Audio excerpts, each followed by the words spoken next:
Hey guys, எப்படி இருக்கீங்க எல்லாரும்? Welcome back in another video. So இந்த வீடியோ ஸ்டார்ட் ஆகிறப்ப உங்ககிட்ட ஒரு சின்ன கேள்வியை கேட்குறேன்.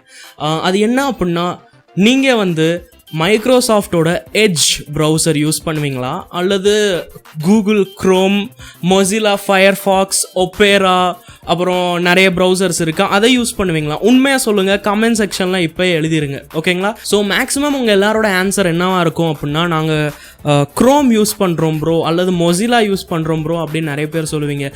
Edge browser 1% or 2% of the people தான் சொல்லியிருப்பீங்க, சரிங்களா?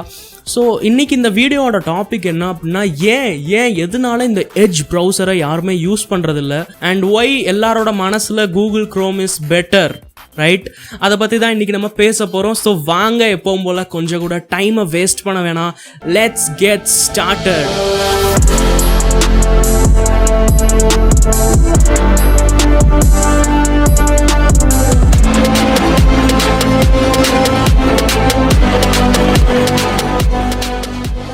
ஸோ பாருங்க கைஸ், எட்ஜ் யூஸ் பண்ணாமல் இருக்கிறதுக்கு அண்ட் எல்லாருமே க்ரோம் யூஸ் பண்ணுறதுக்கு ஒரே ஒரு காரணம் தான் இருக்குது. அது என்ன அப்படின்னா, எல்லாருக்குமே க்ரோம் தான் ரொம்ப பிடிக்கும், எட்ஜ் யாருக்குமே பிடிக்காது. So this is the answer, ஓகேங்களா? தேங்க்யூ கைஸ், வீடியோ முடிஞ்சு, பாய், கிளம்புறேன். ஸோ பாருங்க, இப்படிலாம் யாராலையுமே காரணம் சொல்ல முடியாது, சரிங்களா? ஸோ வாங்க நம்ம ரொம்ப ஸ்டார்டிங்கில் இருந்து ஸ்டார்ட் பண்ணுவோம். எப்போல்லாம் இந்த ப்ரௌசர்ஸ் எல்லாம் உருவாகிட்டு இருந்துச்சோ அப்போலேருந்து ஸ்டார்ட் பண்ணுவோம், சரிங்களா? ஸோ பெருசாக ஒன்றும் இல்லை, பார்த்தீங்கன்னா ரொம்ப முன்னாடி, ஓகேங்களா? அந்த வருஷம்லாம் எனக்கு ஞாபகம் இல்லை, ரொம்ப முன்னாடி என்ன நடந்துட்டு இருந்துச்சு அப்படின்னா, கொஞ்சம் கொஞ்சமாக இந்த இன்டர்நெட் எவால்வ் பண்ணிட்டு இருந்துச்சு. நிறைய வெப்சைட்ஸ் கொஞ்சம் கொஞ்சமாக உருவாகிட்டு இருந்துச்சு. இந்த சோஷியல் மீடியா, இந்த வீடியோஸ் ப்ளே பண்ணுற வெப்சைட்ஸ் மாதிரி கொஞ்சம் கொஞ்சமாக வந்துட்டு இருந்துச்சு. யூடியூப் அப்போ வரல. அப்போல்லாம் உங்களுக்கு ஆர்குட் அப்படின்னு சொல்லிட்டு ஒன்று இருக்கும் முன்னாடி, சரிங்களா? ஆர்குட் பற்றி நிறைய பேர் மேபி கேள்விப்பட்டிருக்கலாம், கேள்விப்படாமல் கூட இருக்கலாம், சரிங்களா? ஸோ அப்போல்லாம் ஆர்குட்டு, அப்புறம் நிறைய விஷயங்கள் கொஞ்சம் கொஞ்சமாக இந்த ஃப்ளாஷ் கண்டென்ட்டெல்லாம் தெரியுமா, ஃப்ளாஷ் பிளேயர், ஜிஃப்ஸ், அப்புறம் நிறைய விஷயங்கள் கொஞ்சம் கொஞ்சமாக வந்துட்டு இருந்துச்சு, சரிங்களா? ஸோ பார்த்தீங்க அப்படின்னா அதெல்லாம் இன்டர்நெட்டெல்லாம் நல்லா கொஞ்சம் கொஞ்சமாக எவால்வ் ஆகிட்டு இருந்துச்சு.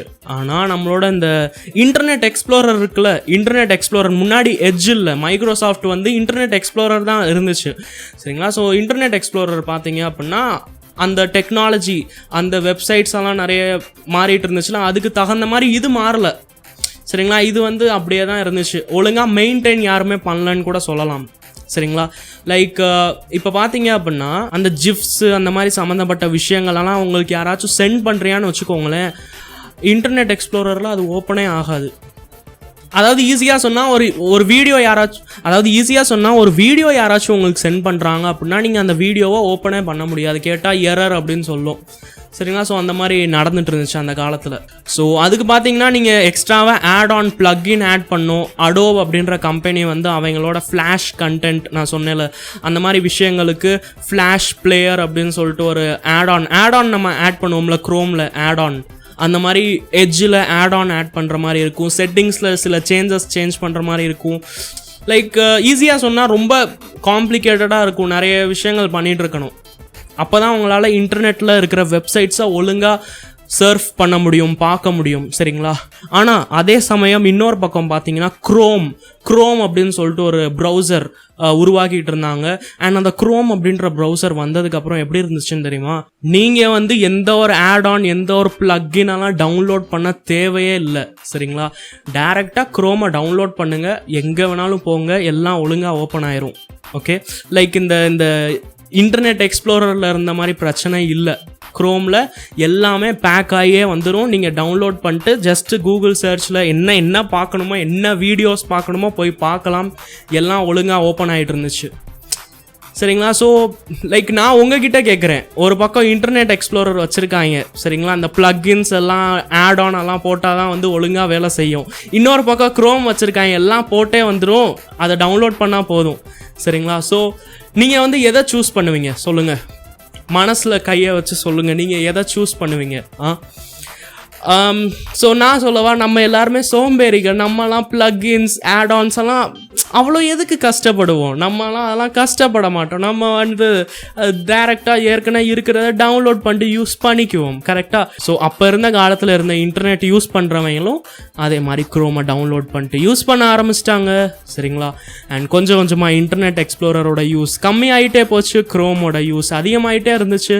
குரோம் மட்டும் இல்லை, மொசிலா, ஃபயர்ஃபாக்ஸ், அப்புறம் நிறைய விஷயங்கள் இருந்துச்சுல, அதுவுமே கொஞ்சம் கொஞ்சமாக பாப்புலர் ஆகிட்டு இருந்துச்சு. அப்புறம் எல்லாமே கொஞ்சம் கொஞ்சமாக எல்லாமே பாப்புலர் ஆயிடுச்சு. ஆனால் இன்டர்நெட் எக்ஸ்ப்ளோரர் ரொம்ப மோசமாயிருச்சு.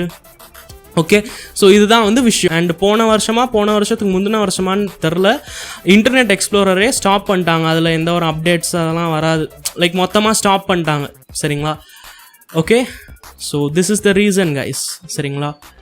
பட் வெயிட் அ மினிட், நம்ம வந்து இன்டர்நெட் எக்ஸ்ப்ளோரர் பற்றி எதுக்கு பேசிகிட்டு இருக்கோம்? இப்போ தான் எட்ஜ் ப்ரௌசர் வந்துருச்சுல. இன்டர்நெட் எக்ஸ்ப்ளோரர் போனது போகட்டும், எட்ஜ் ப்ரௌசர் வந்துருச்சுல. அண்ட் எட்ஜில் எல்லாமே ஓப்பன் ஆகுது, வீடியோஸு, ஜிப்ஸு எல்லாம் ஒழுங்காக தான் ஓப்பன் ஆகுது. ஆனால் எதனால எட்ஜை யாருமே யூஸ் பண்ணல? இதுக்கான காரணம் என்னது அப்படின்னு நீங்கள் கேட்பீங்க, ரைட்? ஸோ பெருசாக எந்த ஒரு காரணம் இல்லை கைஸ். லைக் முன்னாடியே மைக்ரோசாஃப்ட் இன்டர்நெட் எக்ஸ்ப்ளோரரை உருவாக்குச்சு, ரைட்? அது நிறைய பேர் கண்ணோட்டத்தில் அது மோசமாக இருந்துச்சு, ரைட்? அண்ட் எட்ஜ் வந்ததுக்கப்புறம் எல்லாருமே இதுவும் அதே மாதிரி மோசமாக தான் இருக்கும் அல்லது அதை விட மோசமாக இருக்கும்னு நினச்சிட்டு யாருமே யூஸ் பண்ணவே வரல, எட்ஜை யூஸ் பண்ணவே ஸ்டார்ட் பண்ணல யாருமே. சரிங்களா? ஓகே, அப்படியே க்ரோம் யூஸ் பண்ணுறவங்க க்ரோம் யூஸ் பண்ணிகிட்டே இருந்தாங்க. ஓகே, எட்ஜு வந்துச்சு. உண்மையை சொல்லவா, நீங்கள் க்ரோமையும் எட்ஜையும் கம்பேர் பண்ணுங்களேன். எது ஃபாஸ்ட்டுன்னு கேட்டிங்க அப்படின்னா நிறைய பேர் க்ரோம்னு சொல்லுவாங்க, நிறைய பேர் மொசிலா ஃபயர்ஃபாக்ஸ்ன்னு சொல்லுவாங்க. ஆனால் the truth is Microsoft edge is fast. ஒருவேளை விண்டோஸில் வச்சு எல்லாம் பண்ணோம் அப்படின்னா. ஓகே, மைக்ரோசாஃப்ட் எட்ஜ் ஃபாஸ்ட்டாக இருக்குது, செக்யூராக இருக்குது, எல்லாமே இருக்குது. ஆனால் இருந்தாலும் யாருமே யூஸ் பண்ணுறதில்ல. ரொம்ப சேட். மைக்ரோசாஃப்ட் எட்ஜ் வந்து அப்படியே அழுதுட்டுருக்கா, ஐயோ யாருமே எடையே யூஸ் பண்ணுறதே இல்லையே அப்படின்னு சொல்லிட்டு. ஸோ நான் வந்து மைக்ரோசாஃப்ட் எட்ஜ் வந்து ஃபாஸ்ட்டாக இருக்குது அந்த மாதிரி சொன்னேன்ல. ஸோ அதுக்கான காரணம் என்ன அப்படின்னு பார்த்தீங்கன்னா, மைக்ரோசாஃப்ட் எட்ஜ் வந்து விண்டோஸ்க்காக அப்படியே வேறு லெவலில் ஆப்டிமைஸ்டாக இருக்குது. லைக் ஈஸியாக சொல்லவா, உருவாக்குனது யார்? விண்டோஸ் உருவாக்குனது யார்? மைக்ரோசாஃப்ட் எட்ஜ் உருவாக்குனது யார்? மைக்ரோசாஃப்ட். சரிங்களா? ஸோ விண்டோஸ் உருவாக்குனவனுக்கு தானே தெரியும் எவ்வளோ விண்டோஸ் வந்து ரேம் எடுக்கும், எவ்வளோ இது எடுக்கும் அது எடுக்கும் அப்படின்றது. அவங்களுக்கு தானே விண்டோஸ் பற்றி நல்ல வேறு லெவலில் தெரிஞ்சிருக்கும். ஸோ அவங்க வந்து அதை பற்றி நல்ல வேறு லெவலில் நாலேஜ் வச்சுருந்ததால் அதுக்கு தகுந்த மாதிரி அதுக்கு ஆப்டிமைஸ்டாக வந்து ஒரு ப்ரௌசர் உருவாக்கிட்டாங்க. அதுக்கு பேர் எட்ஜுன்னு வச்சுட்டாங்க. முடிஞ்சு. Okay, finished. சரிங்களா? ஸோ அதனால விண்டோஸில் எட்ஜ் ப்ரௌசர் ஸ்மூத்தாக செம ஸ்பீடாக ஓடும். ஓகேங்களா? ஸோ இப்போ எனக்கு தெரியும் நிறைய பேர் வந்து என்ன பண்ணுவீங்க அப்படின்னா, உடனே எட்ஜ் ப்ரௌசர் ஓப்பன் பண்ணிட்டு அப்படியே போய் ஏதாச்சும் ஓப்பன் பண்ணிட்டு என்ன ப்ரோ ஸ்லோவாக இருக்குது அப்படின்னு சொல்லிட்டு கமெண்ட் செக்ஷனில் சொல்லுவீங்க.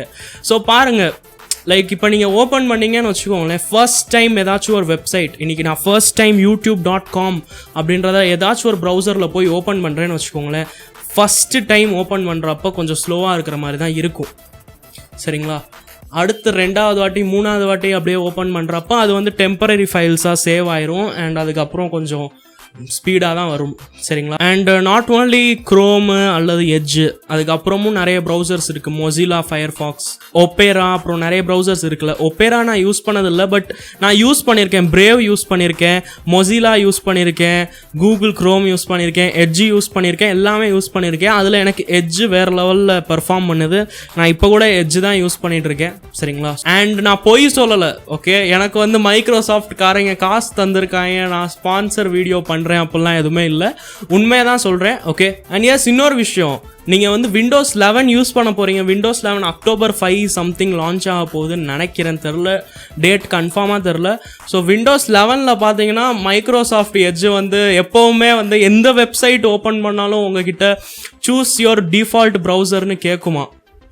சரிங்களா? ஸோ அது பார்த்தீங்கன்னா யாருமே மைக்ரோசாஃப்ட் எட்ஜ் யூஸ் பண்ணுறது இல்லையா, அதனால வந்து விண்டோஸ் 11 ஒரு ஃபீச்சர் ஆட் பண்ணிட்டாங்க. என்ன அப்படின்னா, நீங்கள் எந்த வெப்சைட் ஓப்பன் பண்ணாலும் அந்தந்த வெப்சைட்டுக்கான நீங்கள் வந்து ஒரு ப்ரௌசர் ஓப்பன் பண்ணலாம். லைக் நீங்கள் யூடியூப் சம்மந்தப்பட்ட லிங்க்கை ஓப்பன் பண்ணிங்கன்னு வச்சுக்கோங்களேன், அது க்ரோமில் ஓப்பன் ஆகிற மாதிரி.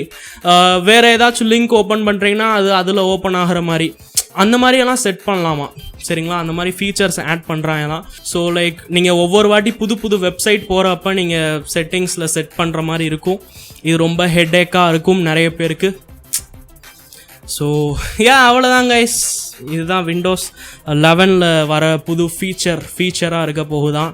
அண்ட் நம்மளோட யூடியூப்பில் பார்த்தீங்கன்னா சில ஃபீச்சர்ஸ் எல்லாம் இருக்குது. லைக் பண்ணுற பட்டன், சப்ஸ்கிரைப் பண்ணுற பட்டன், அப்புறம் நிறைய பட்டன்ஸ் எல்லாம் இருக்குது. அது ஃபீச்சர்ஸ் சரிங்களா. ஸோ அந்த ஃபீச்சர்ஸ் எல்லாம் கொஞ்சம் யூஸ் பண்ணுங்கள். அண்ட் வெயிட் பண்ணுங்கள், சப்ஸ்கிரைப் பண்ணாதீங்க. ஒரு வாட்டி முன்னாடி செக் பண்ணிக்கோங்க என்னோட சேனலில் உங்களுக்கு பிடிச்ச மாதிரி கண்டென்ட் ஏதாச்சும் இருக்கா இல்லையான்னு சரிங்களா. ஒருவேளை இல்லை அப்படின்னா தேவையில்லாமல் சப்ஸ்கிரைப் பண்ணாதீங்க சரிங்களா. ஸோ நான் ஈஸியாக சொல்கிறேன், இந்த ப்ரோக்ராமிங் சம்மந்தப்பட்ட விஷயங்கள், அப்புறம் டெக்னாலஜி சம்மந்தப்பட்ட விஷயங்கள், வெப் டெவலப்மெண்ட், மஷின் லேர்னிங், இந்த மாதிரி சம்மந்தப்பட்ட விஷயங்களில் பார்த்தீங்க அப்படின்னா என்னோட சேனலில் கோர்ஸ் போட்டுட்ருப்பேன் சரிங்களா. ஓகே, கோர்ஸ் போட்டுட்ருக்கேன் ஃப்ரீயாக. ஓகே, நீங்கள் காசு செலவு பண்ணிட்டு யுடிமியில் இங்கே அங்கே போய் படிப்பீங்க ரைட். ஸோ அதை நான் ஃப்ரீயாகவே என்னோட சேனலில் சொல்லி தந்துட்டுருக்கேன். ஸோ அந்த மாதிரி விஷயங்களில் இன்ட்ரெஸ்டடாக இருக்கீங்க, அல்லது இன்றைக்கி போட்ட வீடியோ இந்த மாதிரி வீடியோஸில் இன்ட்ரெஸ்டடாக இருக்கீங்க அப்படின்னா இந்த மாதிரி வீடியோஸ் வந்து வாரத்தில் 1 வாட்டி 2 வாட்டி வரும்.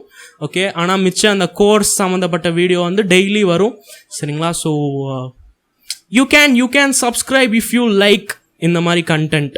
ஓகே, அண்ட் எஸ் அவ்வளோதான், ரொம்ப தான் பேசிகிட்டு இருக்கோன்னு நினைக்கிறேன்.